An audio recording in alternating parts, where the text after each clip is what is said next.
ഇക്കഴിഞ്ഞ ആഴ്ച ഏറെ ചർച്ചയായ ഒരു വിഷയമാണ് ബസ്സിൽ ഒരു പീഡനം അല്ലെങ്കിൽ ഒരു പ്രയാസകരമായ ഒരു അനുഭവം ഉണ്ടാകുന്നു എന്ന നിലക്ക് ഒരു സ്ത്രീയുടെ ഒരു വീഡിയോ പുറത്തു വരികയും അത് വലിയ രൂപത്തിൽ ചർച്ചയാവുകയും ആ ചെയ്തില്ല എന്ന രൂപത്തിലുള്ള ചർച്ചകൾ നടന്നുകൊണ്ടിരിക്കെ ആ ആരോപിക്കപ്പെട്ട പുരുഷൻ അദ്ദേഹം ആത്മഹത്യ ചെയ്യുന്ന ഒരു സംഭവമുണ്ടായി. വളരെ വേദനാജനകമായി മാത്രം നമുക്ക് കേൾക്കാൻ സാധിച്ച ഒരു വാർത്തയായിരുന്നു. അതിൻ്റെ തുടർച്ചയായി ഈ സ്ത്രീയെ അറസ്റ്റ് ചെയ്ത് അല്ലെങ്കിൽ റിമാൻഡിലേക്ക് വിട്ടതുമായി ബന്ധപ്പെട്ടുകൊണ്ടുള്ള അത്തരത്തിലുള്ള വാർത്തകളുടെ നടുവിലാണ് നമ്മൾ.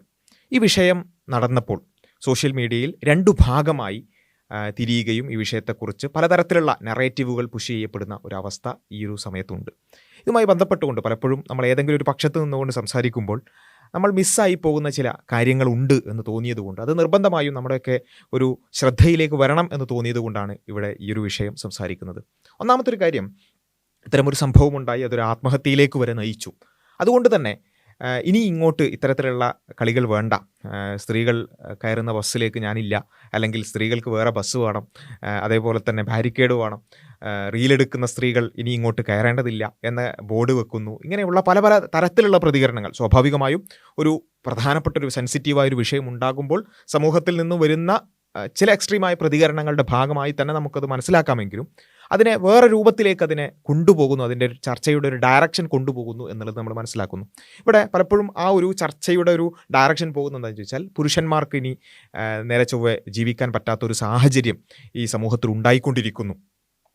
ഏതൊരു പെണ്ണിന് വേണമെങ്കിലും എപ്പോൾ വേണമെങ്കിലും ഒരു റീലെടുത്ത് ആരെയും ആത്മഹത്യയിലേക്ക് വരെ തള്ളിവിടാൻ സാധിക്കും എന്ന രൂപത്തിലുള്ള ഒരു നറേറ്റീവാണ് അവിടെ പുഷ് ചെയ്യുന്നത്. തീർച്ചയായും അതിൻ്റെ ഒരു മെറിറ്റിലേക്ക് നമുക്ക് വരുന്നതിന് മുമ്പ് ഇങ്ങനെ ഒരു റീലെടുക്കുക അല്ലെങ്കിൽ ഇത്തരത്തിലുള്ളൊരു പ്രതികരണം ഉണ്ടാവുക, എന്നെ ഉപദ്രവിച്ചു എന്ന് പറഞ്ഞുകൊണ്ട് പ്രതികരിക്കുക എന്നുള്ളതിനെ തന്നെ കംപ്ലീറ്റ്ലി ക്യാൻസൽ ചെയ്യുന്ന രൂപത്തിലേക്ക് ഇത്തരത്തിലുള്ള ചർച്ചകൾ പോകുന്നുണ്ട് എന്നുള്ളത് ഒരു യാഥാർത്ഥ്യമാണ്. നമ്മൾ സോഷ്യൽ മീഡിയ പരിശോധിച്ച് നോക്കിയാൽ ഈ ഒരു യാഥാർത്ഥ്യം നമുക്ക് കൺമുന്നിൽ നേരിട്ട് കാണാൻ സാധിക്കും. ഇവിടെയാണ് നമ്മൾ മനസ്സിലാക്കേണ്ടത്. തീർച്ചയായും ഈ പുരുഷന്മാരുമായി ബന്ധപ്പെട്ടുകൊണ്ടുള്ള വ്യാജ എലിഗേഷൻ വരിക, അതിൻ്റെ പ്രയാസങ്ങൾ, പ്രശ്നങ്ങൾ, ഇതൊക്കെ യാഥാർത്ഥ്യമാണ് എന്ന് അഡ്മിറ്റ് ചെയ്തുകൊണ്ട് തന്നെ പറയട്ടെ. പുരുഷന്മാർക്ക് ഇങ്ങനെ ഒരു ജീവിക്കാൻ പ്രയാസമുണ്ട് എന്ന് നമ്മൾ പറയുമ്പോൾ ഇതിൻ്റെ മറുഭാഗം പലപ്പോഴും ഇത് പറയുന്ന ആളുകൾ ചിന്തിക്കുന്നുണ്ടോ എന്നുള്ള ഒരു പോയിന്റാണ് എനിക്ക് ആദ്യമായി ആ ഒരു വിഷയത്തിൽ പറയാനുള്ളത്. ശരിയാണ്, പുരുഷന്മാർക്ക് ഇത്തരത്തിലുള്ള അനുഭവം ഉണ്ടായി, ഈ നിലക്ക് ഒരു പുരുഷൻ ആത്മഹത്യ ചെയ്യുന്നതിലേക്ക് വരെ എത്തി. ശരി, എന്നാൽ മറുഭാഗത്തോ നമ്മുടെ ഓരോരുത്തർ, ഇത് നമ്മൾ സ്ത്രീകൾ എന്ന് പറയുമ്പോൾ നമ്മൾ ഒരിക്കലും വിചാരിക്കേണ്ടത് വേറെ ഏതോ ഒരു ഫെമിനിറ്റി അല്ലേ. എങ്കിൽ ഇപ്പോൾ നമുക്ക് ആ റീലെടുത്ത സ്ത്രീയോ നമ്മൾ കാണുന്ന ഒരു രീതിയുണ്ട്, ഒരാളുടെ ആത്മഹത്യയിലേക്ക് വരെ നയിച്ച, അതിലേക്ക് പിന്നെ ഒരാളെ എത്തിച്ച ഒരു സ്ത്രീ എന്ന രൂപത്തിൽ അവരുടെ മുഖമല്ല നമ്മൾ സ്ത്രീ എന്ന് പറയുമ്പോൾ, അല്ലെങ്കിൽ ഏതെങ്കിലും ഇത്തരത്തിലുള്ള ഫെമിനിസം പറഞ്ഞുകൊണ്ട്, ഫെമിനാസികൾ എന്നൊക്കെ പറഞ്ഞുകൊണ്ട് നമ്മൾ ആക്ഷേപിക്കുന്ന ആളുകളല്ല നമുക്ക് സ്ത്രീകൾ എന്ന് പറയുമ്പോൾ നമ്മുടെ മനസ്സിലേക്ക് വരേണ്ടത്. നമ്മുടെ അമ്മയുടെ അല്ലെങ്കിൽ ഉമ്മയുടെ അല്ലെങ്കിൽ സഹോദരിയുടെ മുഖം നമ്മുടെ മനസ്സിലേക്ക് സ്ത്രീ എന്ന് പറയുമ്പോൾ കൊണ്ടുവരിക. ആ സ്ത്രീ അവർക്ക് ഈ ദിനേനയെന്നോളം അവർക്ക് അനുഭവിക്കുന്ന ഒരു യാഥാർത്ഥ്യം എന്താണ് എന്നുള്ളതിലേക്ക് നമ്മുടെ മനസ്സ് കൊണ്ടുപോകേണ്ടതുണ്ട്. ബസ്സിലാകട്ടെ, അല്ലെങ്കിൽ പബ്ലിക് ട്രാൻസ്പോർട്ടുകളിലാകട്ടെ, അല്ലെങ്കിൽ വർക്ക് പ്ലേസിലാകട്ടെ, പൊതുസ്ഥലങ്ങളിലാകട്ടെ, എന്തൊരു കാര്യമാണ് അവർ നേരിട്ട് കൊണ്ടിരിക്കുന്നത്. ആ റിയാലിറ്റിയെ പൂർണ്ണമായും തിരസ്കരിച്ചുകൊണ്ട് ഒരിക്കലും ഈ വിഷയത്തെ ചർച്ച ചെയ്യാൻ സാധ്യമല്ല. പുരുഷന്മാർക്ക് വലിയ അരക്ഷിതമായ ഒരു അവസ്ഥയുണ്ടാകുന്നു എന്ന് പറയുമ്പോൾ, പുരുഷന്മാർക്ക് അരക്ഷിതമായ അവസ്ഥയുണ്ടെങ്കിൽ അതിൻ്റെ 100 ഇരട്ടി അരക്ഷിതമായ അവസ്ഥ സ്ത്രീകൾ പൊതുസമൂഹത്തിൽ അനുഭവിച്ചു കൊണ്ടിരിക്കുന്നുണ്ട് എന്ന റിയാലിറ്റിയെ കൂടി കൺസിഡർ ചെയ്തുകൊണ്ടായിരിക്കണം നമ്മൾ ഇത്തരത്തിലുള്ള വിഷയങ്ങളിൽ സംസാരിക്കേണ്ടത് എന്നുള്ളതാണ് ഒന്നാമത്തെ ഒരു കാര്യം. കാരണം നിരന്തരമായി നിങ്ങൾ ഏതൊരു സ്ത്രീയോടും സംസാരിച്ചോളൂ, അല്ലെങ്കിൽ ആരോട് വേണമെങ്കിലും ചോദിച്ചോളൂ, നിരന്തരമായ നോട്ടം കൊണ്ടുള്ള പ്രയാസപ്പെടുത്തൽ, അതുപോലെ തന്നെ പല രൂപത്തിലുള്ള പിന്നെ ഈ ഉപദ്രവങ്ങൾ, അതുപോലെ തന്നെ പല രൂപത്തിൽ അവർ അനുഭവിച്ചു കൊണ്ടിരിക്കുന്ന ഒരു യാഥാർത്ഥ്യത്തെ നമ്മൾ ക്യാൻസൽ ചെയ്തുകൊണ്ട് സംസാരിക്കരുത് എന്നുള്ളത് നമ്മളെല്ലാവരും മനസ്സിലാക്കേണ്ടതുണ്ട്. ഇതിൻ്റെ ഒരു ബൈ പ്രൊഡക്റ്റായിട്ട്, അല്ലെങ്കിൽ ഇതിൻ്റെ ഒരു പിന്നെ കോൺസിക്വൻസ് ആയിട്ട് നമ്മൾ മനസ്സിലാക്കുന്ന, അല്ലെങ്കിൽ നമ്മൾ ഭയപ്പെടുന്ന ഒരു കാര്യം എന്താണെന്ന് ചോദിച്ചാൽ, ഇങ്ങനെ ചില കാര്യങ്ങൾ ഉണ്ടായി, അതിൻ്റെ ജെന്യൂനിറ്റി തീർച്ചയായും നമ്മളത് നിയമത്തിലൂടെയൊക്കെ പരിശോധിച്ച്, അല്ലെങ്കിൽ പോലീസും കോടതിയൊക്കെ പരിശോധിച്ച് വരേണ്ട ഒരു കാര്യമാണ്. അവിടെ ഉപദ്രവം നടന്നിട്ടുണ്ടോ ഇല്ലേ, ബാക്കി കാര്യങ്ങളൊക്കെ ആ രൂപത്തിൽ തന്നെ വരേണ്ടതാണ്. പക്ഷേ ഇതിൻ്റെ ഒരു കോൺസിക്വൻസ് ആയി വരാൻ സാധ്യതയുള്ളൊരു വിഷയം എന്താ വെച്ചാൽ, നാളെ ഒരു പെണ്ണിനെ സംബന്ധിച്ചിടത്തോളം അവർക്ക് എന്തെങ്കിലും പ്രയാസമുണ്ടായാൽ ആ പ്രയാസം തുറന്നു പറയാൻ, അല്ലെങ്കിൽ അവിടെ നിന്ന് പ്രതികരിക്കാനോ, അല്ലെങ്കിൽ ഈ രൂപത്തിൽ ഒരു വീഡിയോ എടുക്കുക എന്ന് പറയുന്നത് ഒരു രൂപത്തിലുള്ള ഒരു പ്രതികരണത്തിൻ്റെ രീതി തന്നെയാണ്. പലപ്പോഴും പോലീസിൽ പോയാൽ പോരെ, കേസ് കൊടുത്താൽ പോരെ എന്നൊക്കെ ചോദിക്കാമെങ്കിലും അതിൻ്റെയൊക്കെ ഒരു ടൈം ഡിലേ ഒക്കെ നമുക്ക് എല്ലാവർക്കും അറിയാവുന്നൊരു കാര്യമാണ്. ഇത് ഈ സ്ത്രീ വിഷയവുമായി ബന്ധപ്പെട്ടുകൊണ്ട് മാത്രമുള്ളൊരു വിഷയമൊന്നല്ല, പൊതുവേ തന്നെ അതിൻ്റെ ഒരു ഡിലേ ഒക്കെ നമുക്ക് അറിയാവുന്നൊരു കാര്യമാണ്. അതുകൊണ്ട് തന്നെ അത്തരത്തിലുള്ളൊരു ഉപദ്രവം നേരിട്ട് ജെന്യുവിനായി ഒരു പെണ്ണിന് ഒരു ഉപദ്രവമേറ്റാൽ അത് പറയാൻ ഭയപ്പെടുന്ന ഒരു സാഹചര്യത്തിലേക്ക് കാര്യങ്ങൾ എത്തുന്നു എന്നുള്ളതാണ് ഇതിൻ്റെ ഏറ്റവും വലിയ പ്രയാസം. ഒന്ന് ആലോചിച്ചൊക്കെ, നമ്മുടെ ഉമ്മ അല്ലെങ്കിൽ നമ്മുടെ അനിയത്തി നാളെ ഇങ്ങനെ ഒരു കാര്യം, യഥാർത്ഥത്തിലുള്ള ഒരു പ്രയാസം അത് നേരിട്ടാൽ അവർക്കത് പറയാനുള്ള ധൈര്യം ഈ ചർച്ചയ്ക്ക് ശേഷം ഉണ്ടാകുമോ? കാരണം എന്താ, ഒരു വീഡിയോ ഇട്ടാൽ അതിന് നേരെ കമൻറ്റ് വരിക, ഇത് മറ്റേതിനല്ലേ, റീച്ചിനല്ലേ എന്നുള്ളതാണ്. ഞാൻ ഇതിൻ്റെ ഒരിക്കലും റീച്ചിന് വേണ്ടി ഇതാരും ചെയ്യുന്നില്ല എന്നൊന്നും ഞാൻ പറയാൻ ഒരാളെ അല്ല. മറിച്ച് ഇങ്ങനെ ഒരു കോൺസിക്വൻസ് ഉണ്ടാകുന്നു, അത് ഒരു പക്ഷേ ഞാനിത് ചെയ്താൽ നാളെ എനിക്കെതിരെ കേസ് വരുമോ എന്നുള്ള ഒരു ചിന്തയിലേക്കടക്കം കാര്യങ്ങൾ പോകുന്നു എന്നുള്ളത് നമ്മൾ വളരെ ഗൗരവത്തോടുകൂടി എടുക്കേണ്ടതാണ്. ഇത് ആരും നിഷേധിക്കുന്നുണ്ട് എന്ന് എനിക്ക് തോന്നുന്നില്ല. കാരണം സ്ത്രീകൾ പ്രയാസം അനുഭവിക്കുന്നു, അല്ലെങ്കിൽ കുറച്ചുകൂടി കൃത്യമായിട്ട് പറയുകയാണെങ്കിൽ ഞരമ്പന്മാരായ പുരുഷന്മാർ സമൂഹത്തിൽ ഉണ്ട് എന്ന ഒരു യാഥാർത്ഥ്യത്തെ നിഷേധിക്കുന്ന ആരുമുണ്ട് എന്ന് ഞാൻ വിശ്വസിക്കുന്നില്ല. അപ്പോൾ ഇവിടെ സ്ത്രീകൾ പ്രയാസപ്പെടുന്നുണ്ടോ, അവർ പ്രയാസം അനുഭവിക്കുന്നുണ്ടോ? ഉണ്ട് എന്നത് ഒരു റിയാലിറ്റിയാണ്.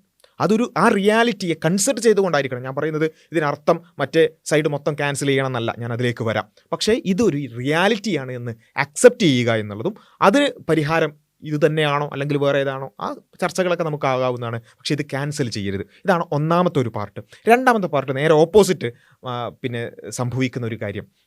പലപ്പോഴും ഈ ഒരു പാർട്ടിനെ കംപ്ലീറ്റ്ലി ഡിസ്മിസ് ചെയ്തുകൊണ്ട് നേരെ ഓപ്പോസിറ്റ് സംഭവിക്കുന്നൊരു കാര്യം എന്താ വെച്ചാൽ, അത് അനുഭവിച്ചത് സ്ത്രീയാണ്, അതുകൊണ്ട് അവർക്കത് പറയാനുള്ള അവകാശം, അവർ ചെയ്തത് പൂർണ്ണമായിട്ടും ശരിയാണ് എന്ന് വാദിക്കുന്ന ഒരു മറുഭാഗവും നമുക്ക് കാണാൻ സാധിക്കും. ഇവിടെ ഒന്നാമത്തെ ഒരു കാര്യം എന്താ വെച്ചാൽ, പലപ്പോഴും ഈ ഒരു കോണ്ടെക്സ്റ്റിൽ നിന്നുകൊണ്ട് സംസാരിക്കുന്ന ആളുകൾ അറിഞ്ഞോ അറിയാതെയോ അവരുടെ സംസാരം കേൾക്കുമ്പോൾ എനിക്ക് തോന്നുന്നൊരു കാര്യം എന്താ വെച്ചാൽ, സ്ത്രീ ഒരിക്കലും കളവ് പറയില്ല എന്ന ഒരു പ്രീ സപ്പോസിഷനിലാണോ അവർ സംസാരിക്കുന്നത് എന്ന് എനിക്ക് പലപ്പോഴും തോന്നിയിട്ടുണ്ട്.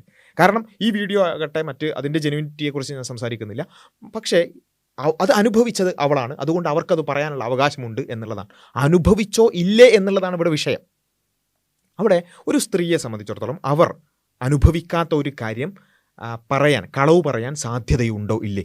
ഇത് ഈ ചർച്ച ചെയ്യുന്ന ഇങ്ങനെ മറുഭാഗത്ത് എക്സ്ട്രീമായിട്ട് പോയിട്ട് വാദിക്കുന്ന ആളുകൾ കൃത്യമായിട്ട് ഉത്തരം പറയേണ്ട ഒരു കാര്യമാണ്. സ്ത്രീ കളവ് പറയില്ലേ? അങ്ങനെയുണ്ടോ? സ്ത്രീ ആണെങ്കിൽ കളവ് പറയില്ല, അങ്ങനെ ഒരു വാദം അവർക്കുണ്ടെങ്കിൽ അത് പറയണം. കാരണം നമ്മൾ റിയാലിറ്റിയിലേക്ക് വീണ്ടും വരുമ്പോൾ ഇന്ത്യയിൽ ഏറ്റവും കൂടുതൽ മിസ്യൂസ് ചെയ്യപ്പെടുന്ന നിയമങ്ങളിൽപ്പെട്ട ഒന്നാണ് ഈ വ്യാജ rape allegations, fake rape allegations എന്ന് പറയുന്നത്. വ്യാജ പീഡന പരാതികൾ അത് പലപ്പോഴും ഈ UAPA പോലെയുള്ള കരിനിയമങ്ങളുടെ വിഷയത്തിൽ എന്നതുപോലെ പലപ്പോഴും നിരന്തരമായിക്കൊണ്ട് അതുമായി ബന്ധപ്പെട്ടുള്ള പഠനങ്ങൾ തന്നെ നമുക്ക് അവൈലബിൾ ആണ്. എത്രത്തോളമാണ് ഈ റേപ്പ് നിയമങ്ങൾ അത് മിസ്യൂസ് ചെയ്യപ്പെടുന്നത് എന്നുള്ളത്. അത് ഒന്നും രണ്ടുമല്ല, അല്ലെങ്കിൽ ഏതെങ്കിലും ഒരു ഒരു എക്സെപ്ഷൻ എന്നുള്ള രൂപത്തിൽ വളരെ ചുരുങ്ങിയത് എന്ന രൂപത്തിൽ കളയാൻ പറ്റുന്ന ഒരു കാര്യമല്ല. മറിച്ച് നിരന്തരമായി മിസ്യൂസ് ചെയ്യപ്പെടുന്ന നിയമങ്ങളാണ് പോക്സോ നിയമങ്ങളും, അതുപോലെ തന്നെ ഈ പറഞ്ഞ റേപ്പ് അലിഗേഷനുമായി ബന്ധപ്പെട്ടിട്ടുള്ള കാര്യങ്ങൾ. ഇതൊരു യാഥാർത്ഥ്യമാണ്. എത്രയോ പുരുഷന്മാരുടെ ജീവിതം തന്നെ ഇല്ലാതാക്കപ്പെട്ടിട്ടുണ്ട് ഇത്തരം കാര്യങ്ങളുടെ പേരിൽ. കാരണം ഇവിടെ നമ്മൾ മനസ്സിലാക്കേണ്ടത് എന്തുകൊണ്ടിത് വീണ്ടും നമ്മൾ ചർച്ച ചെയ്യേണ്ട ഒരു കാര്യമാണ്. ഇത് ചർച്ച ചെയ്യുമ്പോൾ ഞാൻ വീണ്ടും പറയുന്നു, ഇതൊരു ബ്ലാക്ക് ആൻഡ് വൈറ്റ് വിഷയമല്ല. ഒന്നുകിൽ ഇത് ശരി അല്ലെങ്കിൽ ഇത് ശരി എന്ന് പറയാൻ പറ്റുന്ന ബ്ലാക്ക് ആൻഡ് വൈറ്റ് വിഷയമല്ല ഇത്. കാരണം എന്തുകൊണ്ട് ഇത്തരത്തിലുള്ള റേപ്പ് നിയമങ്ങൾ, അത് നമ്മൾ ഇത്തരത്തിലുള്ള ഫാക്റ്റുകളിലേക്കൊക്കെ പോകുമ്പോൾ പെട്ടെന്ന് ആളുകളിൽ എത്തുന്ന ഒരു കൺക്ലൂഷനാണ്, ശരി എന്നാൽ പിന്നെ അത്തരത്തിലുള്ള റേപ്പ് നിയമങ്ങളൊന്നും വേണ്ട, അല്ലെങ്കിൽ സ്ത്രീ ആരോപിച്ചാൽ മാത്രം കേസ് എടുക്കുക എന്ന് പറയുന്നതോ, അല്ലെങ്കിൽ അതിൻ്റെ പ്രൊസീജിയേഴ്സുമായിട്ട് മുന്നോട്ട് പോകുക എന്ന് പറയുന്നതോ അത് പാടില്ല എന്ന് പറഞ്ഞുകൊണ്ട് പെട്ടെന്ന് അങ്ങോട്ട് ബ്ലാക്ക് ആൻഡ് വൈറ്റ് ഒരു പൊസിഷൻ എടുക്കുന്ന നമുക്ക് കാണാൻ പറ്റും. എന്തുകൊണ്ടാണ് ഇത്തരത്തിലുള്ള നിയമങ്ങൾ ഉണ്ടാകേണ്ടി വരുന്നത്? സ്ത്രീ സുരക്ഷയുമായി ബന്ധപ്പെട്ടുകൊണ്ടാണ്. ഇവിടെ ആണും പെണ്ണും ഉണ്ട് എന്നുള്ളതൊരു യാഥാർത്ഥ്യമാണ്. അവർക്കിടയിൽ ഇത്തരത്തിലുള്ള പുരുഷന്മാർക്കിടയിൽ ഞരമ്പന്മാരുണ്ട് എന്നുള്ളതും അവർ സ്ത്രീകളെ ഉപദ്രവിക്കുന്നുണ്ട് എന്നുള്ളതൊരു യാഥാർത്ഥ്യമാണ്. അത് വളരെ പ്രിവാലൻ്റ് ആണെന്നുള്ളതൊരു യാഥാർത്ഥ്യമാണ്. ആ യാഥാർത്ഥ്യങ്ങളെ കൺസിഡർ ചെയ്തുകൊണ്ടാണ് ഇത്തരത്തിലുള്ള നിയമങ്ങളുള്ളത്. ആ നിയമങ്ങൾ ഉള്ളത് കൊണ്ട് തന്നെ അതിൽ ഒരു പെണ്ണിനെ സംബന്ധിച്ചിടത്തോളം അവർക്കൊരു പ്രയാസം ഉണ്ടായി എന്ന് അവൾ പറയുക എന്നുള്ളത് തന്നെ വലിയൊരു വിഷയം തന്നെയാണ്, അല്ലെങ്കിൽ അതൊരു വളരെ വാലിഡിറ്റി ഉള്ളൊരു വിഷയമാണ്. പക്ഷേ അവിടെ അത് മിസ്യൂസ് ചെയ്തുകൊണ്ട് ഈ സ്ത്രീയുടെ മൊഴി മാത്രം മതി എന്നുള്ള കാര്യത്തെ വെച്ചുകൊണ്ട് പലപ്പോഴും വ്യാജ കേസുകൾ ഉപയോഗിക്കപ്പെടുന്നു എന്നുള്ളത്. എത്രമാത്രമാണ് അതിൻ്റെ ഒരു ഇൻറ്റൻസിറ്റി എന്നുള്ളത് നമ്മൾ അതുമായി ബന്ധപ്പെട്ടുകൊണ്ട് മാത്രം പ്രവർത്തിക്കുന്ന സംഘടനകൾ പോലും ഇന്ത്യയിൽ ഉണ്ട് എന്നറിയുമ്പോഴാണ് അതിൻ്റെ ഒരു ഡെപ്ത് നമ്മൾ മനസ്സിലാക്കേണ്ടത്. ഒരുപാട് പുരുഷന്മാരുടെ ജീവിതം ഇല്ലാതാക്കിയ, ഒരുപാട് ആളുകളുടെ കരിയർ ഇല്ലാതാക്കിയ, രാഷ്ട്രീയ ജീവിതം ഇല്ലാതാക്കിയിട്ടുള്ള നിയമങ്ങളാണിത് എന്ന് പറയുന്നത്. പലപ്പോഴും സംഭവിക്കുന്നൊരു കാര്യം എന്താ വെച്ചാൽ പിന്നെ പരസ്പര സമ്മതത്തോടുള്ള ബന്ധമായിരിക്കും. അതിനുശേഷം പിന്നീട് എന്ത് ചെയ്യുന്നു, അവർ പിന്നെ കുറച്ച് കഴിയുമ്പോൾ ഏതെങ്കിലും രൂപത്തിൽ തെറ്റ് മറ്റു കാര്യങ്ങളൊക്കെ ചെയ്യുമ്പോൾ ഇത് റേപ്പായിക്കൊണ്ട് പിന്നെ പരാതി വരുന്നു. ഇതാണ് സ്ഥിരമായി സംഭവിക്കുന്നൊരു പാറ്റേൺ എന്ന് പറയുന്നത്. അതായത് പരസ്പര സമ്മതത്തോടു കൂടി ഒരുമിച്ച് ജീവിക്കുന്നു, കുറച്ച് കഴിയുമ്പോൾ ഇത് റേപ്പാക്കുന്നു. കാരണം എന്താ, അതിൻ്റേതായ കുറച്ച് പിന്നെ തിയറികൾ ഉണ്ടാക്കി വെച്ചിട്ടുണ്ട്. കൺസെൻറ്റ് എന്ന് പറഞ്ഞാൽ ഏത് സമയത്തും റിട്രാക്ട് ചെയ്യാൻ പറ്റുന്ന, എപ്പോഴും പിൻവലിക്കാൻ പറ്റുന്ന, മാനിപ്പുലേറ്റഡ് ആവാൻ സാധ്യതയുള്ളതാണ്. തീർച്ചയായും മാനിപ്പുലേറ്റഡ് ആവുന്നുള്ള കാര്യത്തിൽ സംശയമില്ല. പക്ഷേ ഒരുമിച്ച് കമിതാക്കളായിക്കൊണ്ടോ അല്ലെങ്കിൽ പാർട്ട്നേഴ്സായിട്ടോ ജീവിക്കുക, എന്നിട്ട് വർഷങ്ങൾ കഴിഞ്ഞതിന് ശേഷം പണ്ട് ഒരുമിച്ച് ജീവിച്ചപ്പോൾ നടന്നത് റേപ്പായിരുന്നു എന്ന് പറയുക, ഇതൊക്കെ സംഭവിക്കുന്നുണ്ട്. ഇതൊരു റിയാലിറ്റിയാണ്. യഥാർത്ഥത്തിൽ ഇവിടെ നമ്മൾ ഏറ്റവും പ്രധാനമായിട്ട് മനസ്സിലാക്കേണ്ടത് ഈ ഇഷ്യൂസ് കൊണ്ട് സ്ത്രീകൾ കൂടുതൽ അരക്ഷിതരാകുന്നു എന്നൊരു റിയാലിറ്റിയിലേക്ക് നമ്മൾ പോകുമ്പോൾ ആ റിയാലിറ്റിയിലേക്ക് എത്തിക്കുന്നത് ഇത് മിസ്യൂസ് ചെയ്യുന്ന സ്ത്രീകളാണ് എന്നുള്ളത് ഏറ്റവും പ്രധാനമായിട്ട് നമ്മൾ മനസ്സിലാക്കണം. എന്തുകൊണ്ടാണ് ഈ റേപ്പ് നിയമങ്ങൾ അല്ലെങ്കിൽ ഇന്ത്യയിലുള്ള ഇത്തരത്തിലുള്ള നിയമങ്ങൾ റിവൈസ് ചെയ്യണം, അല്ലെങ്കിൽ അതിനെ കൂടുതൽ പുനഃപരിശോധിക്കണം, അത് ജെൻഡർ ന്യൂട്രൽ ആക്കണം എന്നൊക്കെ പറയുന്ന വാദങ്ങൾ എന്തുകൊണ്ടാണ് വരുന്നത്? സ്ത്രീകൾ തന്നെ അത് മിസ്യൂസ് ചെയ്യുന്നത് കൊണ്ടാണ്. അപ്പോൾ ആ ഒരു റിയാലിറ്റിയെയും നമ്മൾ എന്ത് ചെയ്യാൻ പാടില്ല, അത് പൂർണ്ണമായും അതിനോട് കണ്ണടച്ചുകൊണ്ട് നമുക്ക് ഈ വിഷയത്തെ സമീപിക്കാൻ സാധ്യമല്ല. അപ്പോൾ അതുകൊണ്ട് നമ്മൾ മനസ്സിലാക്കേണ്ടത് ആണും കളവ് പറയും, പെണ്ണും കളവ് പറയും. സ്ത്രീ പറഞ്ഞാൽ അതൊരിക്കലും കളവാകില്ല, ഫേക്കായിട്ടുള്ള ഒരു അലിഗേഷനേ ഉണ്ടാവില്ല, അവൾ പറഞ്ഞാൽ അത് തന്നെയാണ് അതിന് ശരി എന്നൊരു പൊസിഷനും ശരിയാണെന്ന് ഞാൻ വിശ്വസിക്കുന്നില്ല. ആത്മാർത്ഥമായിട്ട് ഇത് വാദിക്കുന്ന ആൾക്കാർക്ക് പോലും അങ്ങനെ ഒരു വാദം ഉണ്ടാവുമെന്ന് എനിക്ക് തോന്നുന്നില്ല. പിന്നെ എന്തുകൊണ്ടാണ് പിന്നെ അത് അനുഭവിച്ചവൾ പറഞ്ഞാൽ അതാണ് അതിൻ്റെ അൾട്ടിമേറ്റ്? അല്ല, അനുഭവിച്ചവൾ പറഞ്ഞാൽ അതിൻ്റെ അൾട്ടിമേറ്റ് അത് തന്നെയാണ്, പക്ഷേ യാതൊരു സംശയമില്ല. പക്ഷേ അനുഭവിച്ചോ ഇല്ലേ എന്നിടത്ത് ചില കളവുകൾ വരാൻ സാധ്യതയുണ്ട്, വ്യാജം പറയാൻ സാധ്യതയുണ്ട്. ഏതൊരു മനുഷ്യനെ പോലെ ആണും പെണ്ണും കളവ് പറയാൻ സാധ്യതയുണ്ട്. അവിടെ അത് പിന്നെ തീരുമാനമാക്കിയതിന് ശേഷമായിരിക്കണം നമ്മുടെ ഈ ലിഞ്ചിങ് എന്നുള്ളതാണ്. അവിടെ ഞാൻ ഈ രണ്ട് ഭാഗങ്ങളും പറഞ്ഞതിൻ്റെ ഒരു കൺക്ലൂഷനായി എനിക്ക് പറയാനുള്ളത്, ഇവിടെ ഇത്തരത്തിലുള്ളൊരു സംഭവം നടന്നു. ആ സ്ത്രീക്ക് ഒരു പക്ഷേ ജെന്യൂനായിട്ട് തന്നെ അങ്ങനെ ഉപദ്രവിച്ചു എന്ന് തോന്നിയത് കൊണ്ടായിരിക്കാം അവർ വീഡിയോ എടുത്തിട്ടുണ്ടാവുക. എന്നാൽ മറുഭാഗത്തുള്ള ആ പുരുഷൻ ഒരു പക്ഷേ ഇൻറ്റൻഷനലി ചെയ്താവാൻ സാധ്യതയില്ല. ആ ഇൻറ്റൻഷനലി ചെയ്യാത്ത ഒരു കാര്യം ഇവർക്കത് അനുഭവിച്ചു. ഓക്കെ, ഇവർക്ക് അങ്ങനെ തോന്നി, അത് ശരിയായി തോന്നിയതാണോ അല്ലെങ്കിൽ റീച്ചിന് വേണ്ടിയാണോ, അത് ആ ഒരു പിന്നെന്താ പറയുക, ഊഹം നമുക്ക് മാറ്റിവെക്കാം. ഇവർക്ക് അങ്ങനെ തോന്നി, ഈ പുരുഷനാകട്ടെ അങ്ങനെ ചെയ്തിട്ടില്ല. രണ്ടാളുടെയും ഭാഗത്തേക്ക് നമുക്ക് പോസിറ്റീവ്ലി അപ്രോച്ച് ചെയ്ത് നോക്കാം. ഈ പുരുഷനെ സംബന്ധിച്ചിടത്തോളം അവരറിയാതെ സംഭവിച്ചതാണ്, കൈതട്ടി എന്നുള്ളത് അറിയാതെ സംഭവിച്ചതാണ്. സ്ത്രീയെ സംബന്ധിച്ചിടത്തോളം അവർക്ക് അത് ഉപദ്രവമായി തോന്നി, ഇവർ വീഡിയോ ഇട്ടു. യഥാർത്ഥത്തിൽ ഈ ആത്മഹത്യയിലേക്ക് നയിക്കാൻ തക്ക കാരണമായത് എന്താണ്? യഥാർത്ഥത്തിൽ ഈ വീഡിയോ ഇട്ടു, അയാളുടെ അഭിമാനത്തിന് ക്ഷതം വരുന്ന ഒരു കാര്യമാണ്, യാതൊരു സംശയമില്ല. പക്ഷേ ഇയാളുടെ ആത്മഹത്യയിലേക്ക് നയിക്കാനുള്ള പ്രധാന കാരണം എന്ന് പറയുന്നത് ഈ രണ്ട് ഇൻഡിവിജ്വൽസിന് അപ്പുറത്തേക്കുള്ളൊരു ഫാക്ടറാണ്. അവിടെയാണ് നമ്മുടെ കൂടുതൽ ശ്രദ്ധയൂന്നേണ്ടത് എന്നാണ് എനിക്ക് തോന്നുന്നത്. കാരണം ഈ രണ്ട് ഇൻഡിവിജ്വൽസ്, അതിൽ ചില ആളുകൾ ഏതെങ്കിലും ഒരാൾ തെറ്റൊക്കെ ആയിരിക്കാം, പക്ഷേ ഈ രണ്ടാളുകളുടെയും ഭാഗത്തുനിന്ന് പോസിറ്റീവ്ലി നമ്മൾ ആലോചിച്ചാൽ പോലും നമുക്കവിടെ പിന്നെ ഏറ്റവും പ്രധാനപ്പെട്ട പ്രശ്നമായി നമ്മുടെ മുന്നിലേക്ക് വരുന്നത് ഇതിൻ്റെ ഇടയിൽ കളിക്കുന്ന നമ്മളടങ്ങുന്ന ഈ പൊതുസമൂഹമാണ്.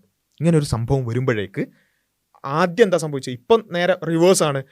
പിന്നെ ഈ മോബ് മെൻറ്റാലിറ്റി എന്ന് പറയുന്നത്. ആദ്യം ഇത്തരം വീഡിയോ ഇട്ടപ്പോൾ എത്ര ആളുകളാണ് ഈ പുരുഷനെ ആക്രമിക്കുകയും അതുപോലെ തന്നെ ഇയാൾ റേപ്പിസ്റ്റാണ് അല്ലെങ്കിൽ പൊട്ടൻഷ്യൽ റേപ്പിസ്റ്റാണ്, അങ്ങനെ ഇങ്ങനെ എന്ന് പറഞ്ഞുകൊണ്ട് എത്ര ആളുകളാണ് കമൻറ്റ് ചെയ്തത്? നമ്മുടെ മുമ്പിലേക്ക് ഞാൻ പറയുന്നത് ഈ വ്യക്തിയുടെ ജീവിതം, ഒരു ജീവൻ പോയി എന്ന് പറയുന്ന ആ അമ്മയുടെ കരച്ചിലൊക്കെ ഇപ്പോഴും നമ്മുടെ മനസ്സിൽ അവിടെ തന്നെ കിടക്കുകയാണ്. ഇങ്ങനെ ഒരു ജീവൻ, ഒരു മനുഷ്യനെ സംബന്ധിച്ചിടത്തോളം അയാളുടെ നേർക്കൊരു അലിഗേഷൻ വരുമ്പോഴേക്ക് നമ്മൾ എന്ത് ചെയ്യാണ്? ചാടിക്കയറി അയാളുടെ ജീവിതത്തെക്കുറിച്ചും അയാളുടെ ഭാവിയെക്കുറിച്ചും അയാളുടെ മറ്റു കാര്യങ്ങളെക്കുറിച്ചും ഒന്നും ആലോചിക്കാതെ നമ്മൾ ഒരു സൈബർ ലിഞ്ചിങ് ചെയ്യാൻ, ആ സൈബർ ലിഞ്ചിങ് അല്ലേ യഥാർത്ഥത്തിൽ അയാളുടെ ജീവൻ എടുത്തത് എന്നുള്ളത് ശരിക്കും നമ്മൾ ആലോചിക്കണം. ഇനി ശരി, ഇത് കഴിഞ്ഞു, ആ മനുഷ്യൻ ആത്മഹത്യ ചെയ്തു. അതിനുശേഷം ഇപ്പം നടക്കുന്നത് നേരെ ഓപ്പോസിറ്റാണ്. ഇപ്പോൾ ഈ സ്ത്രീയെ സൈബർ ലിഞ്ചിങ് ചെയ്തുകൊണ്ടിരിക്കുകയാണ്. നമ്മൾ ശരിക്കും ഒന്ന് ആലോചിച്ച് നോക്കുക. ഈ പുരുഷൻ ഉപദ്രവിച്ചിട്ടുണ്ടാവില്ല, എന്നാലും ഈ സ്ത്രീക്ക് ജെന്യുവിൻലി അങ്ങനെ തോന്നിയത് കൊണ്ടാണെങ്കിലോ, ജെനുവിൻലി അങ്ങനെ തോന്നിയത് കൊണ്ടാണെങ്കിലോ ഇപ്പോൾ അവർ അനുഭവിച്ചു കൊണ്ടിരിക്കുന്ന ഒരു കാര്യം എന്താ? അവർ ഒരു പ്രയാസം അനുഭവിച്ചു, അത് ജനങ്ങളോട് പറയണമെന്ന് അവർ ആഗ്രഹിച്ചു, എന്നിട്ട് അതിൻ്റെ പേരിൽ ആ പ്രയാസം അനുഭവിക്കുകയും ചെയ്തു. അതിൻ്റെ കൂടെ ഇപ്പം സൈബർ ആക്രമണവും അതുപോലെ തന്നെ ഒരു ലിഞ്ചിങ്ങും നേരിട്ടുകൊണ്ടിരിക്കുകയാണ്. ഇത് ഇങ്ങനെ ആവാൻ സാധ്യതയില്ലേ? നമ്മളെ സംബന്ധിച്ചിടത്തോളം നമ്മുടെ മുമ്പിലുള്ളത് എന്താ? അത്ര ക്ലിയർ അല്ലാത്ത ഒരു പിക്ചർ മാത്രമാണ് നമ്മുടെ മുമ്പിലുള്ളത്. അത് വെച്ചിട്ട് നമ്മൾ പല ആളുകളും പല രൂപത്തിൽ ഇൻഫർ ചെയ്യുന്നുണ്ട്. അത് പീഡനമാണ്, അല്ല ഇൻറ്റൻഷനലി ആണ്, അല്ല അത് പിന്നെ ബാഗ് എടുക്കുമ്പോൾ കൈ തട്ടിയതാണ്, അല്ല എന്ന രൂപത്തിൽ പല രൂപത്തിൽ അതിനെ ഇൻഫർ ചെയ്യുന്ന ആളുകൾ നമുക്കാർക്കും, ആ രണ്ട് വ്യക്തികൾക്കല്ലാതെ ആർക്കും അതിൻ്റെ യാഥാർത്ഥ്യം അറിയില്ല എന്നത് ഒരു യാഥാർത്ഥ്യമാണ്. അത് ഇനി കൂടുതൽ തെളിവുകൾ കിട്ടുകയാണെങ്കിൽ കോടതിയും പോലീസൊക്കെ അതിലേക്ക് എത്തട്ടെ എന്ന് നമ്മൾ ആഗ്രഹിക്കുകയാണ്. പക്ഷേ യഥാർത്ഥത്തിൽ ആ സ്ത്രീ അത് ഉണ്ടെങ്കിൽ നമ്മളിപ്പോൾ ചെയ്യുന്നതൊക്കെ എന്താണ്? നേരെ തിരിച്ച് ആ പുരുഷനോട് ചെയ്ത അതേ കാര്യമാണ് നമ്മൾ സ്ത്രീയോടും ചെയ്യുന്നത്. ഈ ഒരു മെൻറ്റാലിറ്റി നമ്മളൊന്ന് നിയന്ത്രിക്കണം എന്നുള്ളതാണ് മലയാളികളോട് ഈ വിഷയത്തിലുള്ളൊരു ടേക്ക് അവേ ആയിട്ട് എനിക്ക് പറയാനുള്ളത്. ഈ മെൻറ്റാലിറ്റിയാണ് യഥാർത്ഥത്തിൽ ആത്മഹത്യയിലേക്ക് അല്ലെങ്കിൽ പ്രയാസങ്ങളിലേക്ക്, ഒരാളുടെ അഭിമാനം തകരുന്ന അവസ്ഥയിലേക്ക് എത്തുന്നത്. അപ്പോൾ അതുകൊണ്ട് ആ ഒരു രൂപത്തിലേക്ക് കൂടി നമ്മൾ ചിന്തിക്കണം എന്നുള്ളതാണ് പ്രധാനമായിട്ട് പറയാനുള്ളത്. ഇതിൻ്റെ പരിഹാരം എന്താ? ഇനി റീലെടുക്കാൻ പാടില്ല നമുക്ക് പറയാൻ പറ്റുമോ? ഞാൻ നേരത്തെ പറഞ്ഞതുപോലെ ഇനി ഒരു പ്രയാസം അനുഭവിച്ചാൽ പോലും പ്രതികരിക്കാൻ പേടിക്കുന്ന രൂപത്തിലേക്ക് സ്ത്രീകളുടെ അവസ്ഥ മാറ്റിയിട്ടുണ്ട്. അതേപോലെ തന്നെ മറുഭാഗത്ത് പുരുഷന്മാരെ സംബന്ധിച്ചിടത്തോളം ഏത് സമയത്തുവാണെങ്കിലും ആരും ഏത് രൂപത്തിലും റീലെടുത്ത് അഭിമാനവും ഭാവിയും എല്ലാം കുളന്തോണ്ടാനുള്ളൊരു സാഹചര്യം നമ്മുടെ സമൂഹത്തിൽ ഉണ്ട് എന്നൊരു ചിന്ത പുരുഷന്മാർക്കും ഉണ്ട്. ഇത് രണ്ടും ഉണ്ട് എന്നൊരു യാഥാർത്ഥ്യമാണ്. അപ്പോൾ ഇതിനുള്ള പരിഹാരം എന്താ? ഇതിന് നേരത്തെ പറഞ്ഞ പോലെ ഒരു ബ്ലാക്ക് ആൻഡ് വൈറ്റ് പരിഹാരം സാധ്യമല്ല. അവിടെ ആ ഒരു സാമൂഹ്യ സാഹചര്യവുമായി ബന്ധപ്പെട്ടുകൊണ്ടുള്ള കൂടുതൽ പുനരാലോചനകൾ ഉണ്ടാവുക എന്നുള്ളതാണ് യാഥാർത്ഥ്യം, അല്ലെങ്കിൽ അതാണ് യഥാർത്ഥത്തിൽ വേണ്ടത്. ഇവിടെ നമ്മൾ ഇത്തരത്തിലുള്ള പ്രശ്നങ്ങളെല്ലാം ഉണ്ടാകുമ്പോൾ ഇതിനെ പല രൂപത്തിൽ പ്രതികരിച്ച ആൾക്കാരുണ്ട് കേട്ടോ. ചില വ്ളോഗർമാരൊക്കെ പറഞ്ഞ കാര്യം എന്താ വെച്ചാൽ, ഈ ഇനി മുതൽ ബാരിക്കേഡ് വെക്കണം, എന്നിട്ട് ഗതാഗത മന്ത്രിയോട് അപേക്ഷിക്കുകയാണ്, എന്ത് ചെയ്യണം, ഇനി സ്ത്രീകൾക്കും പുരുഷന്മാർക്കും വേറെ ബസ് വേണം, അതേപോലെ തന്നെ ഇനി ഒരേ ബസ്സാണെങ്കിൽ തന്നെ അതിവിടെ ബാരിക്കേഡ് വേണം, മറ വേണം, അത് വേണം, ഇത് വേണം എന്ന രൂപത്തിലുള്ള വലിയ എന്ന് വെച്ചാൽ എനിക്ക് തോന്നുന്നത് ഇത്തരത്തിലുള്ള എന്തെങ്കിലും ഒരു വിഷയം വരുമ്പോൾ, ഒരു സെൻസിറ്റീവായ ഒരു വിഷയം വരുമ്പോൾ അതിൽ കയറി അതിൻ്റെ എക്സ്ട്രീമിൽ എന്തെങ്കിലുമൊക്കെ ഒരു അഭിപ്രായം പാസ്സാക്കുക എന്നതിനപ്പുറത്തേക്ക് ഇവർക്കൊന്നും ഇതിൻ്റെ ഒരു യഥാർത്ഥ പരിഹാരത്തെക്കുറിച്ചുള്ള ചിന്തയുണ്ടോ എന്നത് വളരെ ജെന്യുവൻലി ഞാൻ സംശയിച്ചു പോവാണ്.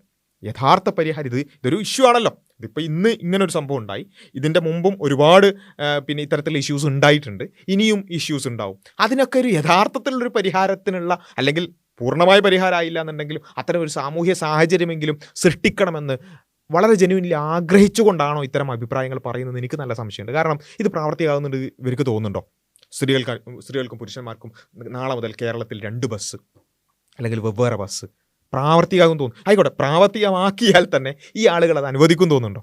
അപ്പം തന്നെ വരൂലേ അത് അങ്ങനെയാണ് ഇങ്ങനെയാണ്, ഇത് വിവേചനമാണ്, അത് ഇത് എന്ന് പറഞ്ഞിട്ട് ഇവർ തന്നെ ആയിരിക്കും ഒരു പക്ഷേ ആദ്യമായി അതിനെതിരെ പ്രതികരിക്കുക. അപ്പോൾ ഇതൊക്കെ എന്ന് വെച്ചാൽ ആ ഒരു സമയത്ത് വരുന്ന ഒരു പ്രതികരണം അതങ്ങോട്ട് രേഖപ്പെടുത്തുക. അതിനപ്പുറത്തേക്ക് ഒരു സോഷ്യൽ കമ്മിറ്റ്മെൻറ്റും ഇല്ലാതെ, അല്ലെങ്കിൽ ഈ സാമൂഹ്യ സാഹചര്യം ഇതിനെ കുറക്കുന്ന രൂപത്തിലേക്കെങ്കിലും മാറ്റണമെന്നൊരു ജെന്യുവനായ ഒരു ആഗ്രഹം പോലും ഇല്ലാത്ത അഭിപ്രായങ്ങളായിട്ടാണ് എനിക്ക് തോന്നുന്നത്. ഒന്നുകിൽ ആശാൻ്റെ നെഞ്ചത്ത് അല്ലെങ്കിൽ കളരിക്ക് പുറത്ത് ഈ ഒരു ആറ്റിറ്റ്യൂഡാണ് പല ആളുകൾക്കും കാണുന്നത്. ഇതിനപ്പുറത്തേക്ക് ഇതിന് ഉള്ളൊരു വർക്കിംഗ് മോഡൽ, ഇതിനൊക്കെ അറ്റ്ലീസ്റ്റ് ഒന്ന് കുറച്ച് വരാനെങ്കിലുമുള്ള ഒരു വർക്കിംഗ് മോഡലിനെ കുറിച്ച് നമ്മൾ കൃത്യമായിട്ട് ആലോചിക്കണം.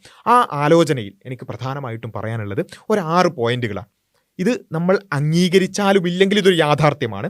ആ യാഥാർത്ഥ്യങ്ങൾ ഉൾക്കൊണ്ടാൽ നമുക്ക് കുറച്ചും കൂടിയൊക്കെ എന്ത് ചെയ്യാൻ പറ്റും, ഈ സാമൂഹ്യ സാഹചര്യത്തെ ഇത്തരം പ്രശ്നങ്ങൾ ഇനി ഇല്ലാതിരിക്കാൻ നമുക്ക് കുറച്ചുകൂടിയൊക്കെ ശ്രമിക്കാൻ പറ്റും. ഒന്നാമത്തെ ഒരു കാര്യം, ആണും പെണ്ണും വ്യത്യസ്തരാണ് എന്നുള്ളതാണ്. ഇതിൽ ആർക്കെങ്കിലും സംശയമുണ്ടോ? ഇതിപ്പം 2 ഭാഗത്തും നേരത്തെ പറഞ്ഞതുപോലെ 2 എക്സ്ട്രീമിൽ നിന്നുകൊണ്ടും അഭിപ്രായങ്ങൾ പറയുന്ന ആളുകളടക്കം ആണ് പെണ്ണ് എന്നുള്ള വ്യത്യസ്തമായ റിയാലിറ്റികളെ ഉൾക്കൊണ്ടുകൊണ്ടാണ് ഈ പറഞ്ഞ കാര്യങ്ങളൊക്കെ പറയുന്നത്. അത് ആണിനാണ് കൂടുതൽ പ്രശ്നം, പെണ്ണിനാണ് കൂടുതൽ പ്രശ്നം എന്നൊക്കെ പറയുന്നുണ്ടല്ലോ. എന്തായാലും ആണും പെണ്ണും വ്യത്യസ്തരാണ്. അതുകൊണ്ടാണ് ഈ പറഞ്ഞ അഭിപ്രായങ്ങളെല്ലാം ഉണ്ടാകുന്നത്. ഇതൊരു റിയാലിറ്റിയാണ് സുഹൃത്തുക്കളെ. ആരൊക്കെ നിഷേധിച്ചാലും ആണും പെണ്ണും വ്യത്യസ്തരാണ്. രണ്ടാമത്തെ ഒരു കാര്യം, പരസ്പരം ആകർഷണം തോന്നുന്ന രീതിയിലാണ് ആണിൻ്റെയും പെണ്ണിൻ്റെയും സൃഷ്ടിപ്പ് എന്നുള്ളതാണ്. അതൊരു റിയാലിറ്റിയാണ്. ഇല്ലെങ്കിൽ നമ്മളൊന്നും ഉണ്ടാവില്ല. ആണും പെണ്ണും പരസ്പരം ആകർഷണം തോന്നുന്ന രൂപത്തിൽ സൃഷ്ടിക്കപ്പെട്ടത് കൊണ്ടാണ്, അങ്ങനെയാണ് അവരുടെ നേച്ചർ എന്നുള്ളത് കൊണ്ടാണ് ഇവിടെ പ്രത്യുൽപാദനം നടക്കുന്നതും കുട്ടികൾ ഉണ്ടാകുന്നതും ഒക്കെ.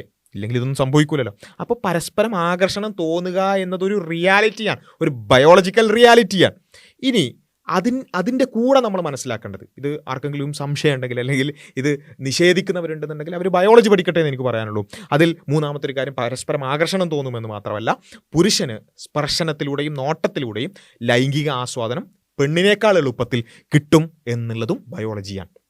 ഇത് നിഷേധിക്കുന്നവരുണ്ടെങ്കിൽ അവർ പവർ ഓഫ് വിഷൻ പഠിക്കട്ടെ. എന്ന് വെച്ചാൽ എങ്ങനെയാണ് ആണിന് ലൈംഗികമായി സ്റ്റിമുലേഷൻ ഉണ്ട്. ഇതിൻ്റെ അർത്ഥം എന്താ വെച്ചാൽ ആണിന് സ്പർശിക്കാം, നോക്കി ആസ്വദിക്കാം എന്നല്ല കേട്ടോ, അങ്ങനെയല്ല. മറിച്ച് ആണിൻ്റെ പ്രകൃതം അതാണ്, അവൻ നിയന്ത്രിക്കണം എന്നാണ് നമ്മളൊക്കെ പറയുന്നത്. ആണ് നിയന്ത്രിക്കണം. പക്ഷെ ആണിൻ്റെ പ്രകൃതം എന്താണ്? അത്തരത്തിൽ ലൈംഗിക ആസ്വാദനം ഉണ്ടാകും. നോട്ടത്തിലൂടെ, സ്പർശനത്തിലൂടെ ലൈംഗിക ആസ്വാദനം പെണ്ണിനേക്കാൾ കൂടുതൽ കിട്ടുന്ന രൂപത്തിലാണ് ബയോളജി. ആ ബയോളജി അങ്ങനെയാണെന്ന് പറഞ്ഞാൽ അത് ചെയ്യാന്നല്ല, അതങ്ങനെ ആരും വിശദീകരിക്കരുത്, അങ്ങനെ ആരും മനസ്സിലാക്കുകയും ചെയ്യരുത്. പെണ്ണിനേക്കാൾ ആണിന് ആ രൂപത്തിൽ കിട്ടുന്ന രൂപത്തിലാണ് ആണിൻ്റെ ബയോളജി. പെണ്ണിനെ സംബന്ധിച്ചിടത്തോളം അങ്ങനെയല്ല. കുറച്ചും കൂടി ഒരു ലോങ് ടേം ആയ ഒരു റിലേഷൻഷിപ്പും കുറച്ചും കൂടി കരുതലോടുകൂടിയുള്ള പെരുമാറ്റങ്ങളും പിന്നെ സംസാരങ്ങളും, അതിലൂടെയൊക്കെയാണ് പെണ്ണിനെ സംബന്ധിച്ചിടത്തോളം ഒരാളുടെ ആകർഷണം ഉണ്ടാകുന്നതും അത്തരത്തിലുള്ള ലൈംഗികമായ ചിന്തകൾ ഉണ്ടാകുന്നതും ഒക്കെ കുറച്ചുകൂടി ഡിലേഡ് ആയിട്ടാണ് സ്ത്രീയിൽ നടക്കുക. ആണിനെ സംബന്ധിച്ചിടത്തോളം ഇൻസ്റ്റൻറ്റേനിയസ് ആയിട്ട് തന്നെ നോട്ടത്തിലൂടെയും അതുപോലെ തന്നെ ഈ പറഞ്ഞ സ്പർശനത്തിലൂടെയൊക്കെ ആണിന് അത്തരത്തിലുള്ള സാറ്റിസ്ഫാക്ഷൻ, സെക്ഷൽ സാറ്റിസ്ഫാക്ഷൻ ഉണ്ടാകും. എന്ന് വെച്ചാൽ അത് ചെയ്യാമെന്നല്ല, ആണിൻ്റെ ബയോളജി അങ്ങനെയാണ്. അത് നിയന്ത്രിക്കണം എന്നാണ് നമ്മളൊക്കെ പറയുന്നത്. അങ്ങനെ നിയന്ത്രിക്കേണ്ട, ഇഷ്ടമുള്ളതുപോലെ ആയിക്കോളൂ എന്ന് പറയുന്നവരൊക്കെ ഉണ്ട്. പക്ഷേ അതൊരു റിയാലിറ്റിയാണ്, ആണിന് അങ്ങനെ തോന്നും എന്നുള്ളത്. ഇനി ഒരു നാലാമത്തെ കാര്യം എന്ന് പറയുന്നത്, ഇങ്ങനെയാണ് പുരുഷൻ്റെ ബയോളജി എന്നുള്ളത് കൊണ്ട് തന്നെ അതിനെ നിയന്ത്രിക്കുന്നവരുണ്ട്, നിയന്ത്രിക്കാത്തവരുണ്ട്. നിയന്ത്രിക്കാത്ത എന്ന് വെച്ചാൽ മോശക്കാരായ, അല്ലെങ്കിൽ നമ്മളുടെ സിമ്പിൾ ഭാഷയിൽ പറയുകയാണെങ്കിൽ ഞരമ്പന്മാരായ പുരുഷന്മാർ ഒരുപാടുണ്ട്. ഇതൊരു റിയാലിറ്റിയാണ്. അത് നമ്മൾ വളരെ ഐഡിയലായ ഒരു സൊസൈറ്റിയെ കുറിച്ച് ചിന്തിച്ചിട്ട് കാര്യമില്ല. പല ആൾക്കാരും ഈ വിഷയങ്ങളൊക്കെ പറയുമ്പോൾ ശരിയാണ്, ആണിന് അങ്ങനെ ബയോളജി ഉണ്ട്, പക്ഷെ ആണ് നിയന്ത്രിക്കണം. സിമ്പിൾ, കഴിഞ്ഞു. പക്ഷേ ശരിയാണ്, ആണ് നിയന്ത്രിക്കണം, യാതൊരു സംശയമില്ല. ആണാണ് നിയന്ത്രിക്കണം. ആണിനങ്ങനെ സ്പർശനത്തിലൂടെ പിന്നെ ആകർഷണം തോന്നുന്നു എന്നുള്ളതിൻ്റെ പേരിൽ ആണിന് എന്തും നോക്കാമെന്നല്ല, അല്ലെങ്കിൽ നോട്ടത്തിലൂടെ ഉണ്ടാകുന്നു എന്നുള്ളത് കൊണ്ട് എന്ത് നോക്കാമെന്നല്ല, സ്പർശനത്തിലൂടെ പിന്നെ ഇത്തരത്തിലുള്ള ആകർഷണം ഉണ്ടാകുന്നു അല്ലെങ്കിൽ ലൈംഗികമായ സ്റ്റിമുലേഷൻ ഉണ്ടാകുന്നു എന്നുള്ളതുകൊണ്ട് ആരെയും തൊടാമെന്നല്ല.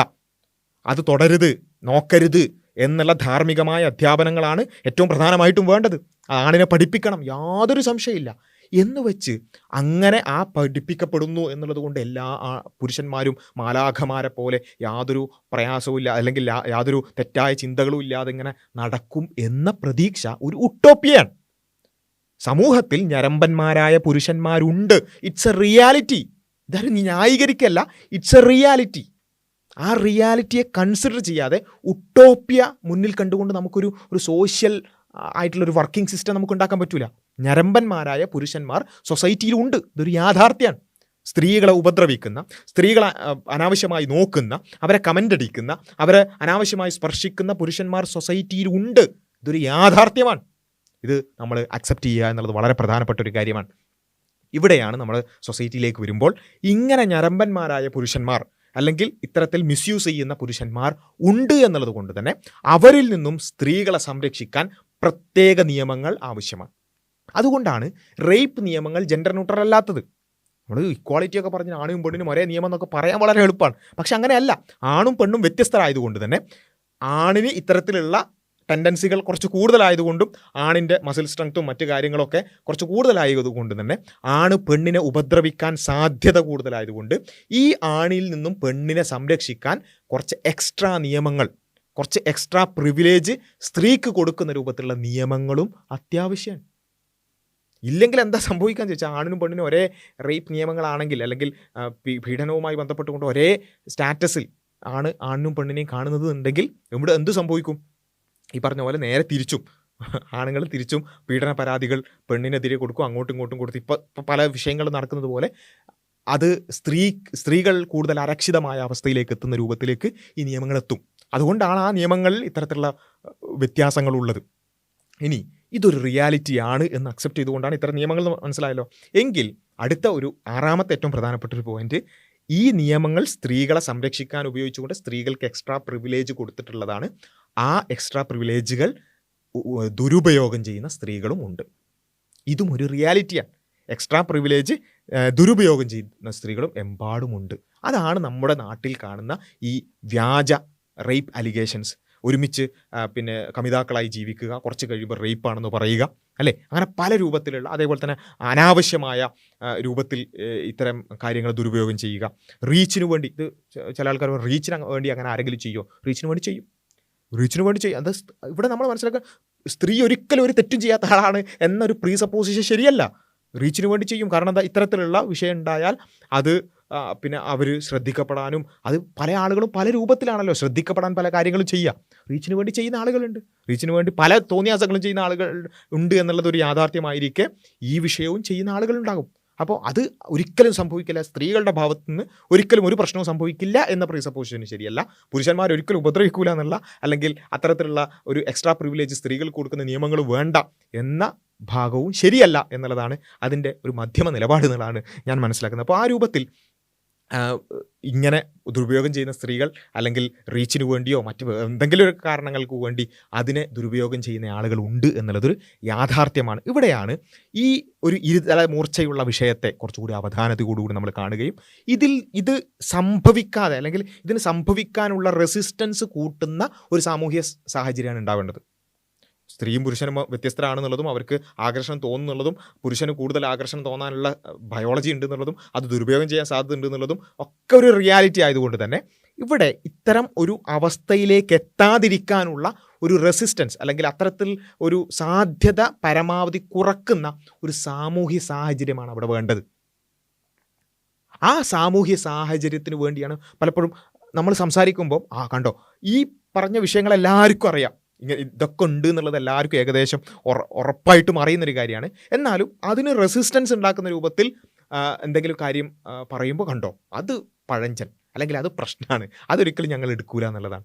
അപ്പോൾ പിന്നെ അങ്ങനെയാണെങ്കിൽ എന്താ പിന്നെ പരിഹാരം? ഈ പറഞ്ഞ സാമൂഹ്യ സാഹചര്യം തന്നെ തുടരുക, ഈ പറഞ്ഞ പ്രശ്നങ്ങളൊക്കെ ഉണ്ടാവുക. പ്രശ്നം ഉണ്ടാകുമ്പോൾ ഒന്നുകിൽ ബ്ലാക്ക് അല്ലെങ്കിൽ വൈറ്റ് എന്ന രൂപത്തിൽ ഏതെങ്കിലും ഒരു നിലപാടെടുക്കുക, എന്നിട്ട് അങ്ങോട്ടും ഇങ്ങോട്ടും ഒരു ഭാഗത്തെ പൂർണ്ണമായും ക്യാൻസൽ ചെയ്തുകൊണ്ട് സംസാരിക്കുക. ഇതൊരു ജെൻഡർ വാർ അല്ല, ആണും പെണ്ണും തമ്മിലുള്ള ഒരു യുദ്ധമല്ല ഇത്. കാരണം നമുക്ക് എങ്ങനെ ആണും പെണ്ണും തമ്മിൽ യുദ്ധം ചെയ്യാൻ പറ്റുക?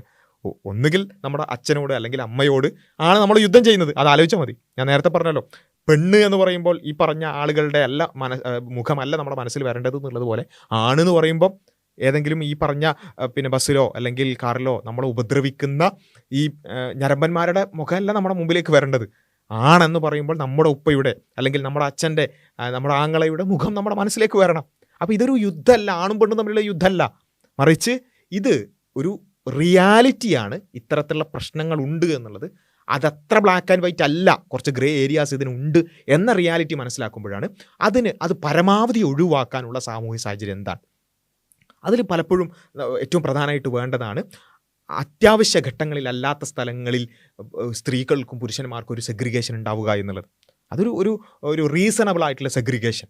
It's a need of the hour, അല്ലെങ്കിൽ അത് മനുഷ്യൻ്റെ പ്രകൃതം അറിയുന്ന ആളുകൾക്ക് അത് കൃത്യമായിട്ട് മനസ്സിലാക്കാൻ സാധിക്കും. ഒരു റീസണബിൾ സെഗ്രിഗേഷൻ എന്ന് പറഞ്ഞാൽ നേരത്തെ പറഞ്ഞ ഒരു ബസ്സിലും ബാരിക്കേഡ് വെച്ചിട്ട് പോകുക എന്നുള്ളതല്ല. പൊതുസ്ഥലങ്ങളിൽ അതിൻ്റേതായ പരിമിതികൾ ഉണ്ടാകും. ആ പരിമിതികളുള്ള സ്ഥലങ്ങളിൽ ഓരോരുത്തരും പരമാവധി നിയന്ത്രിച്ചുകൊണ്ട് ജീവിക്കാൻ പറ്റുന്ന രൂപത്തിലൊരു സാമൂഹ്യ സാഹചര്യം വേണം. ഇനി പോസിബിൾ ആയ സ്ഥലങ്ങളിൽ എന്ത് വേണം? ആണും പെണ്ണും വ്യത്യസ്തരായി. കാരണം എന്താ വെച്ചാൽ ആണും പെണ്ണും സെഗ്രിഗേറ്റ് ചെയ്തിരിക്കുക എന്ന് പറയുമ്പോൾ അത് സ്ത്രീകൾക്കും കൂടി കുറച്ച് സുരക്ഷിതമായ ഒരു അവസ്ഥയാണ്. അതാണ് പറയുന്നത്. ഇത് പലപ്പോഴും ആണും പെണ്ണും സെഗ്രിഗേറ്റ് ചെയ്ത്, ഇപ്പോൾ മുസ്ലിം പള്ളികളിൽ പുരുഷന്മാർക്ക് വേറെ സ്ഥലമാണ്, സ്ത്രീകൾക്ക് വേറെ സ്ഥലമാണ്. A kind of segregation. ഈ സെഗ്രിഗേഷൻ എന്ന് പറയുമ്പോൾ പെൺവിവേചനം എന്നാണ് പറയുക. ഇത് ആണും പെണ്ണിനെയാണ് എന്ത് ചെയ്യുന്നത്? വേറെ ഇരുത്തുന്നത്. അത് ആൺവിവേചനം എന്നും പറയാം, പെൺവിവേചനം എന്നും പറയാം. ഇത് അൾട്ടിമേറ്റ്ലി വിവേചനമല്ല. സെഗ്രിഗേഷൻ എന്ന് പറയുന്നത് ഒരിക്കലും എന്തല്ല, വിവേചനമല്ല. മറിച്ച് അവർക്ക് അവരുടേതായ സേഫ് സ്പേസ് എന്ന് പറയുന്നത് സ്ത്രീകളോട് നിങ്ങൾ ചോദിച്ചു നോക്കുക, അത് അനുഭവിച്ചിട്ടുള്ള സ്ത്രീകളോട് നിങ്ങൾ ചോദിച്ചു നോക്കുക. ഒരു മുസ്ലിം പള്ളിയിൽ പോവുകയാണെന്നുണ്ടെങ്കിൽ ആ സമയത്ത് അവർ കുറച്ച് റിലാക്സ്ഡ് ആണ്. കാരണം എന്താ, അവർക്ക് അവരുടേതായ രൂപത്തിൽ കുറച്ച് റിലാക്സായി, പിന്നെ ഈ പുരുഷന്മാരുടെ നോട്ടമോ സ്പർശനമോ മറ്റു കാര്യങ്ങളോ ഒന്നും പേടിക്കാതെ അവരുടേതായ സേഫ് സ്പേസ് കിട്ടുകയാണ്. അത്ര സെഗ്രിഗേറ്റഡ് ആയിട്ടുള്ള സ്പേസസ് കിട്ടുമ്പോൾ, അത്തരത്തിലുള്ള സ്പേസസ് പറ്റുന്ന സാഹചര്യങ്ങളിൽ, ഇതെല്ലായിടത്തും പറ്റൂല. ഈ നേരത്തെ പറഞ്ഞ ബസ്സിലും ട്രെയിനിലും ഒന്നും ഒരിക്കലും പൂർണ്ണമായിട്ടത് പോസിബിൾ ആയിക്കൊള്ളുന്നില്ല. പോസിബിൾ ആയ സ്ഥലങ്ങളിൽ അതും ഒരു സൊല്യൂഷനാണ്. അത് പറയുമ്പോഴേക്ക് എന്ത് ചെയ്യാണ്, നേരെ അതൊന്നും പറ്റൂല. പിന്നെ എന്താ പറ്റുന്നത്? നേരത്തെ പറഞ്ഞ ഒരു ബ്ലാക്ക് ആൻഡ് വൈറ്റ് ആയിട്ട് അങ്ങോട്ടും ഇങ്ങോട്ടും ജെൻഡർ വാർ നടത്തുക എന്നുള്ളതാണ്. അപ്പോൾ ഈ ഒരു പ്രശ്നം നമ്മൾ എന്ത് ചെയ്യുക, കൃത്യമായി മനസ്സിലാക്കുക. ഇത്തരം വിഷയങ്ങൾ നമ്മളെ കുറച്ചുകൂടി റിയാലിറ്റിയിലേക്ക് കൊണ്ടുവന്നുകൊണ്ട് യാഥാർത്ഥ്യ ബോധ്യത്തോടു കൂടി ചിന്തിക്കാൻ പ്രേരിപ്പിക്കണം എന്നുള്ളത് മാത്രമാണ് പറയാനുള്ളത്. അത് അത്തരമൊരു സൊല്യൂഷനെക്കുറിച്ചൊന്നും ആലോചിക്കാതെ വെറുതെ അങ്ങോട്ടും ഇങ്ങോട്ടും കുറച്ച് ഇന്ന് ഇയാളെ സൈബർ ലിഞ്ച് ചെയ്യുക, നാളെ എന്തെങ്കിലുമൊക്കെ സംഭവിക്കുമ്പോൾ മറ്റേയാളെ സൈബർ ലിഞ്ച് ചെയ്യുക എന്ന ഒരു ഇൻറ്റൻഷനോട് കൂടി ആ ഒരു മോബ് മെൻറ്റാലിറ്റിയിൽ ജീവിക്കുകയാണെന്നുണ്ടെങ്കിൽ അങ്ങനെ ആയിക്കോളൂ. പക്ഷേ സൊല്യൂഷനെക്കുറിച്ചും യാഥാർത്ഥ്യത്തെക്കുറിച്ചും സത്യത്തെക്കുറിച്ചും കുറച്ചുകൂടി ഗൗരവത്തോടു കൂടി ചിന്തിക്കേണ്ടവർക്ക് അല്ലെങ്കിൽ ചിന്തിക്കാൻ ആഗ്രഹിക്കുന്നവർക്കുള്ള കുറച്ച് മനസ്സിൽ തോന്നിയ ചില കാര്യങ്ങളാണ് ഇവിടെ പങ്കുവച്ചിട്ടുള്ളത്. ഇൻഷാ അല്ലാഹ് ഇത്തരം വിഷയങ്ങൾ കൂടുതലായിട്ട് നമുക്ക് സംസാരിക്കാം. അസ്സലാമു അലൈക്കും വറഹ്മത്തുള്ളാഹി.